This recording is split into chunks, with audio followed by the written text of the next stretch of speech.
Hey, salut tout le monde, bienvenue pour cette nouvelle vidéo. Si c'est la première fois sur ma chaîne, merci beaucoup. N'oublie pas de t'abonner, il y a un petit bouton quelque part. Je viens de rentrer de vacances, donc comme on atteste ce petit hall novembresque. Donc j'étais en Tunisie. Pour ceux qui savent, j'ai vécu un certain nombre d'années en Tunisie et bizarrement, je vous ai jamais proposé de recettes de gâteaux ou de pâtisserie tunisienne.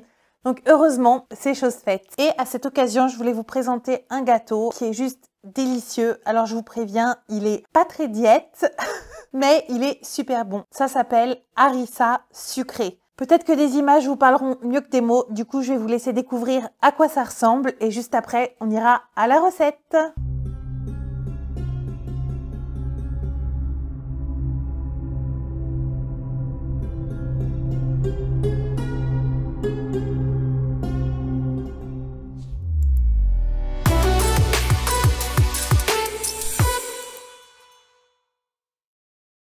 Pour ce gâteau, vous aurez besoin de 250 g de poudre d'amande, 125 g de semoule très fine, 90 g de sucre, 3 œufs entiers, un petit peu d'amande amère, quelques gouttes suffiront, une cuillère à soupe de fleur d'oranger, un sachet de sucre vanillé, une cuillère à café de levure chimique et un peu de sel.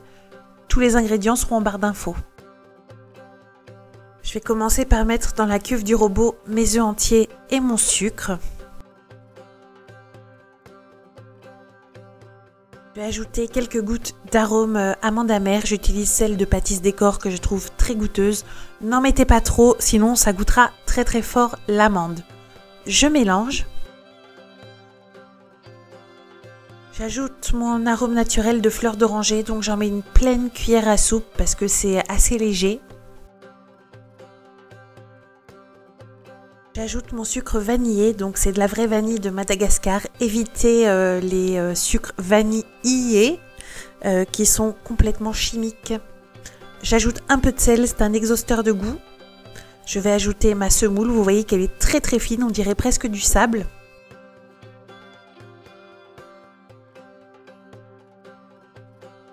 Je mélange, je mélange, je mélange. Une fois que le mélange est homogène, je vais ajouter une cuillère à café de levure chimique. Vous pouvez la faire relativement bombée.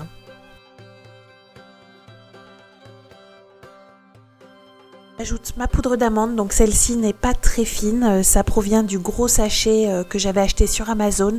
Je vous mettrai un lien en barre d'infos et je mélange tout ça jusqu'à obtention d'une pâte épaisse et consistante.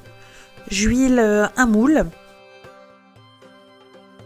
Et je vais venir disposer ma pâte. Alors là, on étale un peu comme on peut. Faut essayer que ce soit assez homogène et assez bien réparti pour que ça gonfle de manière uniforme à la cuisson.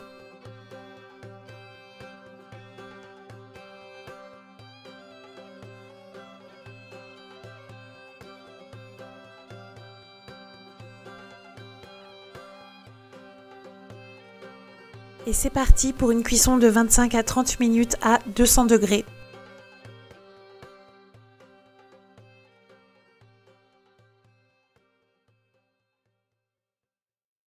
Pour le sirop, on aura besoin de 200 g de sucre en poudre, un sachet de sucre vanillé, 200 g de jus d'orange sans pulpe, 2 cuillères à soupe de jus de citron et 80 g d'eau. Vous pouvez en mettre plus, de toute façon ça va cuire et réduire.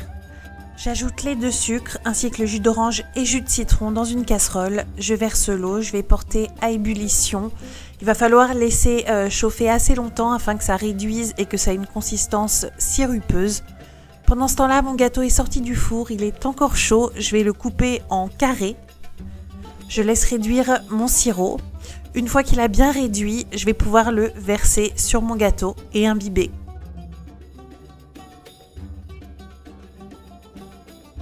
Une recette assez facile, mais simplement il faut avoir l'œil pour la consistance du sirop. Faut pas qu'il soit trop épais, sinon il imbibera pas bien, mais il faut pas non plus qu'il soit trop liquide, sinon ça va beaucoup ramollir le gâteau.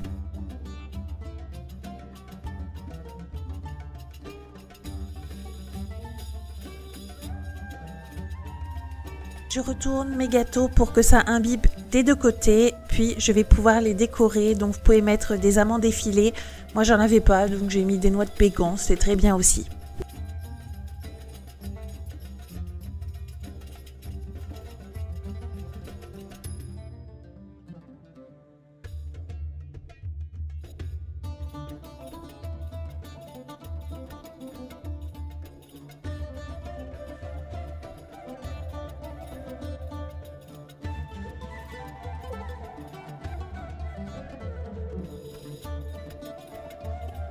Et voilà, c'est prêt. C'est un gâteau qui est super bon. Vous attendez juste un peu que ça refroidisse avant de déguster.